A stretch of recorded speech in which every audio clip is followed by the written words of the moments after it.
It began with a sound no one could ignore, not a scream, not a shout, just the dull, heavy thud of a body hitting a row of metal lockers. The new girl was pinned against the cold blue doors, her face fragile with fear. Jake, the school's star bully, had her by the collar. A loose thread caught on his varsity ring, pulling her shirt tight enough to reveal the edge of something dark and intricate inked into her skin. None of them understood what it meant. They were about to find out in the worst possible way. Northwood High buzzed with its usual chaos, backpacks slung from shoulders, conversations overlapping, fluorescent lights washing everything in tired white. 3 weeks into the semester, Elara was still invisible. The quiet new girl from somewhere up north, which in the sunburned Texas town might as well have meant another planet. She moved softly, kept to herself, always wearing long sleeves even in the heat. The varsity boys noticed it. They didn't like mysteries. Her mistake that morning was simple. She bumped into Jake Mitchell, the perfectly sculpted linebacker with an ego as big as the state. "Watch where you're going, freak," he snarled. A ring of students formed instantly. No one intervened. They never did. High school survival meant staying out of the blast zone. "I'm sorry," she whispered. Jake shoved her. Her books fell, along with a worn leather journal. "Kyle," his shadow, sneered. "Where are you from? Anyway, your clothes smell like mothballs." Laughter rippled through the crowd. Jake grabbed her shirt. "Let's see what you're hiding under all this." "Please don't," she pleaded. There was fear in her eyes, but layered beneath it, something else. A warning. Jake pulled hard. The shirt tore. Gasps echoed through the hallway. On her shoulder and down her arm was a tattoo unlike anything they'd seen. Not a symbol, not a name. A warrior etched in shadows and rage. Ancient script trapped around him. A bullet frozen mid-flight, drawn so realistically it looked alive under her skin. Jake hesitated. Kyle didn't. "What is that? Some gangster crap?" He reached out. The tattoo growled. The sound didn't come from Elara, it came from the ink itself. Low, ancient, vibrating the air until the lights flickered. "Do not touch the hand," the voice rumbled. Kyle jerked his hand back. Terror drained the color from Jake's face. "How are you doing that?" he whispered. Elara straightened, no longer the frightened girl. Her eyes were calm, cold, calculating. "It's not me," she said.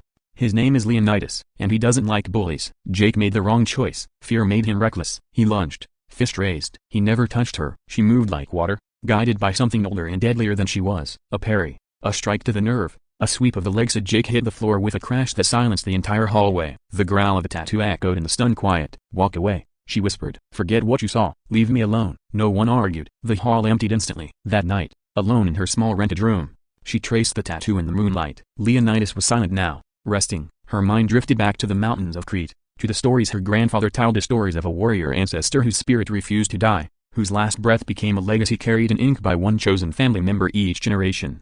She hadn't asked for this, but it was hers. By the next day, Northwood High was spinning with rumors. Elara wasn't invisible anymore. She was a legend. And Clea the Queen Bee felt threatened. "You think you're tough now?" Chloe sneered in the cafeteria before throwing a full carton of chocolate milk at her. The room froze. A growl rose from Elara's throat and from something deeper within. "He says you have no honor," she said, voice layered with Leonidas's gravel. "He wants to tell you a story about the last person who disrespected our family." When she described the brutal fate of that man, Chloe's bravado shattered. She ran, trembling. But the principal didn't care about legends. "You're a disruption," he told Elara. "You think I chose this?"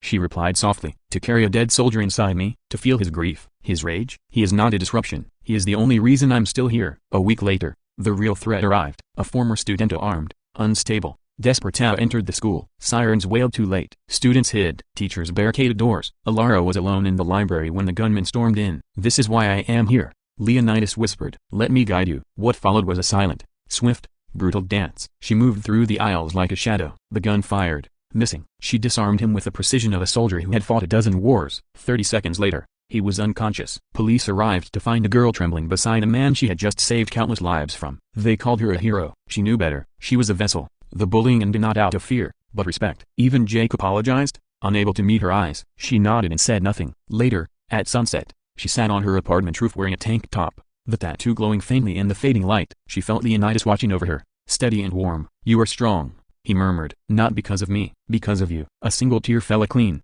quiet, full of acceptance. She wasn't just a quiet girl anymore. She was a guardian, a legacy, a story written not in ink, but in spirit. And she was no longer afraid of it. The world didn't go back to normal after the library incident. Not for Elara, not for Leonidas, and definitely not for Northwood High. For a few days, the school felt like a church, of quiet, reverent, filled with whispered awe. People didn't look at Elara, they watched her, like she was a storm cloud that might crack open at any moment. But legends, even terrifying ones, don't stay peaceful very long. On a Thursday morning, Elara walked into school feeling that strange heaviness in her chest, the kind that wasn't hers. He felt it too. Something was wrong. The halls were too quiet, the air too still. Leonidas stirred, restless and alert, like a soldier waking up in the middle of the night because he smelled danger before hearing it. "We are being watched," he murmured inside her mind. Elara stiffened. By who? But the voice didn't answer. Not yet. Classes dragged on, slow and tense. By lunchtime, every nerve in her body buzzed. Even closing her locker felt like slamming a door in a haunted house. That's when the stranger appeared. A man in a dark suit, steel gray eyes scanning the hallway with cold precision. He didn't walk like a teacher or a parent. He moved with purpose,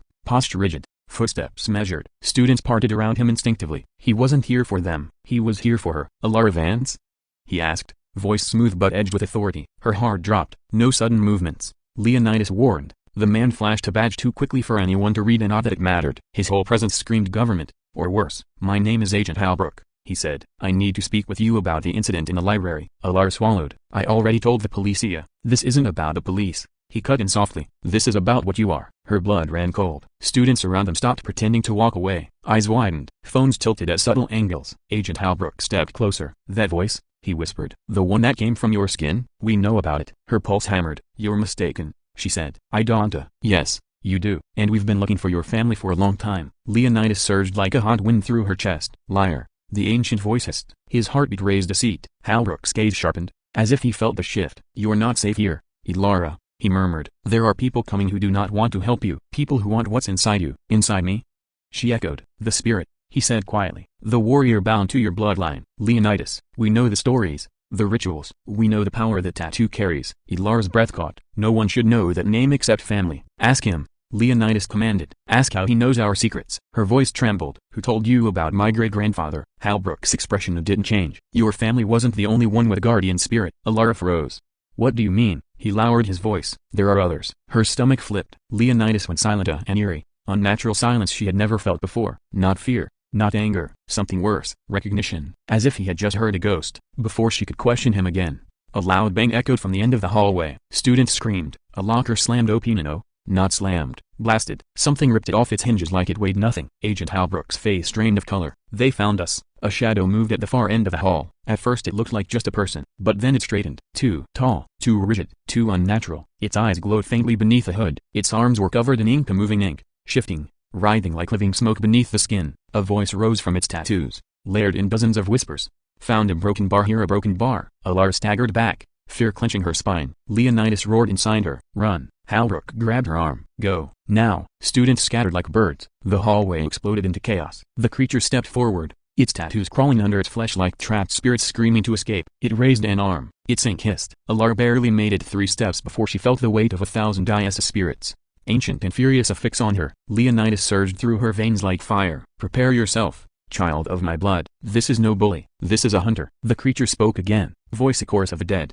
Leonidas, a broken bar, the lost warrior, a broken bar, your vessel is ours. Elara's world narrowed to a single, shivering breath. The ghost in her skin had awakened enemies she never knew existed, and now they had come for her.